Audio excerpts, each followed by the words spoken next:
எல்லாருக்கும் வணக்கம். ஃபோனிக்ஸ்னா என்ன? இப்போ எல்லாரும் ஃபோனிக்ஸ்னு சொல்லிட்டு எல்லாம் பேசிட்டு இருக்காங்கல்ல. ஃபோனிக்ஸ்னா என்ன ஃபர்ஸ்ட்? ஃபோனிக்ஸ்னா ஒன்றும் கிடையாது. நம்ம தமிழ் மொழியில் வந்து ஒவ்வொரு எழுத்துக்கும் ஒவ்வொரு சவுண்ட் வச்சு படிக்கிறோம். அதே மாதிரி நம்ம இங்கிலீஷ் அல்ஃபபெட்ஸ்லையுமே நிறைய சவுண்ட்ஸ் இருக்குது. ஒவ்வொரு அல்ஃபபெட்டுக்கும் ஒவ்வொரு சவுண்ட்ஸ் இருக்குது. ஓகேங்களா? ஃபார் எக்ஸாம்பிள் நம்ம வந்து ஏன் ஆப்பிளில் வந்து ஆப்பிள்னு படிக்கிறோம்? ஏன் அதை வந்து ஃபஸ்ட்டு எழுத்து வந்து ஏ தானே? நம்ம ஏபிசிடின்னு தானே அல்ஃபபெட்ஸை படிச்சிருக்கோம். நம்ம ஏன் அதை ஏப்பிள்னு படிக்கிறது இல்லை? ஏன்னா அதுதான் சவுண்ட்ஸ். ஓகேவா?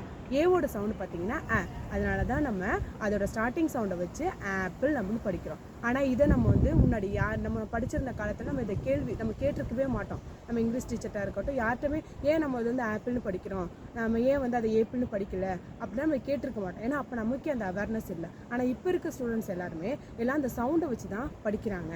நீங்கள் அந்த சவுண்டை வச்சு படிச்சிங்க அப்படின்னா நீங்கள் பைஹார்ட் பண்ண வேண்டிய அவசியமே இல்லை. ஃபார் எக்ஸாம்பிள் நம்ம அப்போல்லாம் வந்து CAR கார்னு படிச்சிருப்போம், VAN வேனுன்னு படிச்சிருப்போம். ஆனால் இப்போ ஒவ்வொரு எழுத்துக்கும் ஒவ்வொரு சவுண்ட் இருக்குது. அந்த சவுண்டை படிச்சிங்கன்னா உங்களால் வந்து பைஹார்ட் பண்ண தேவையில்ல. அந்த சவுண்டை வச்சு எப்படி நம்ம தமிழ் மொழியில் வேர்டை எழுதுகிறோமோ அதே மாதிரி இங்கிலீஷ்லையும் எழுதுறதுக்கு வாய்ப்புகள் இருக்குது. ஸோ நான் வந்து ஃபோனிக்ஸ் கிளாஸ் எடுத்துகிட்டு இருக்கேன். உங்கள் யாருக்காவது ஃபோனிக்ஸ் தேவைப்பட்டுச்சுன்னா கண்டிப்பாக காண்டாக்ட் பண்ணுங்கள். நான் என்னோடய யூடியூப் சேனல்லையும் இந்த இன்ஸ்டாகிராம் எல்லாத்துலேயும் நான் வீடியோ போட்டுட்ருக்கேன். நீங்கள் பாருங்கள். உங்களுக்கு பிடிச்சிச்சுன்னா சப்ஸ்கிரைப் பண்ணுங்கள் அண்ட் லைக் பண்ணுங்கள். தேங்க்யூ.